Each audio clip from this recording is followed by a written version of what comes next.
Achieving wealth and prestige is often the life goal of many young people. Money brings such advantages as better food and medicine, any things a person needs and wants, as well as the fulfillment of almost any desires without effort. However, stories of spoiled children of millionaires or pop stars who have harmed themselves or their health because of their status or wealth demonstrate that money can also make problems. Besides, the harm of wealth can be less obvious and reflected in such aspects as the quality of education, since the prestige of schools and universities often makes its students too competitive and requires more effort from them. Consequently, while wealth gives students opportunities to study at the most prestigious universities, it can bring them more disadvantages than benefits. For most people, wealth seems to be a source of opportunity and advantage that gives access to the best things in the world. However, it has its drawbacks. The first disadvantage that Gladwell discusses is that the high level of parental wealth most often prevents children from appreciating the value of money and the hard work they require. For this reason, the difficulty of parenting increases in proportion to the level of wealth if the family earns more than $75,000 per year.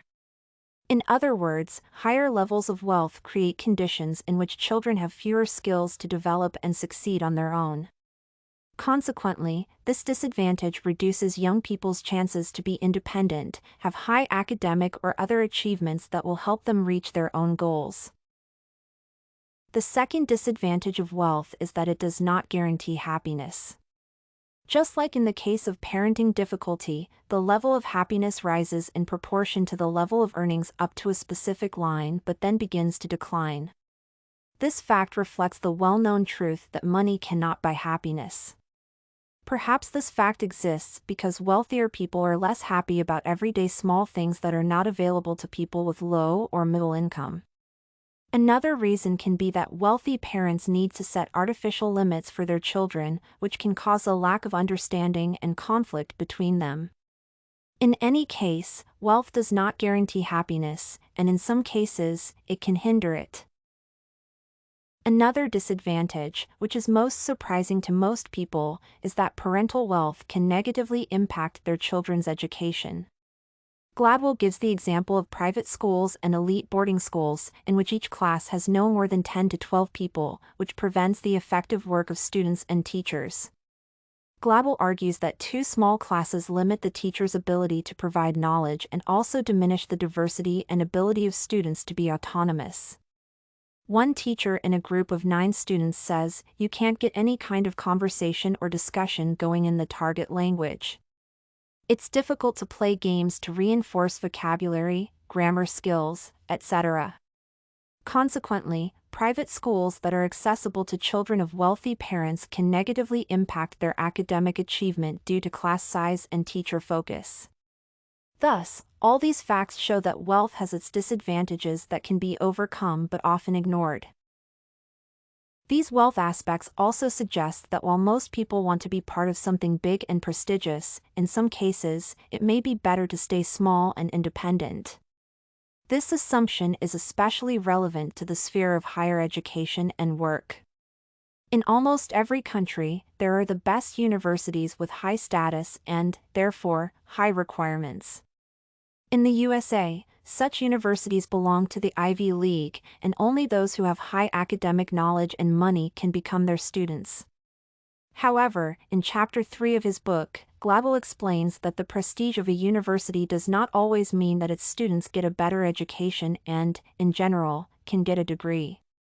This situation occurs because there is constant high competition among students at Ivy League colleges and increased demands for their academic and extracurricular activities. Students compare themselves to others and most often feel not good enough, since high achievement in all classes is almost unrealistic.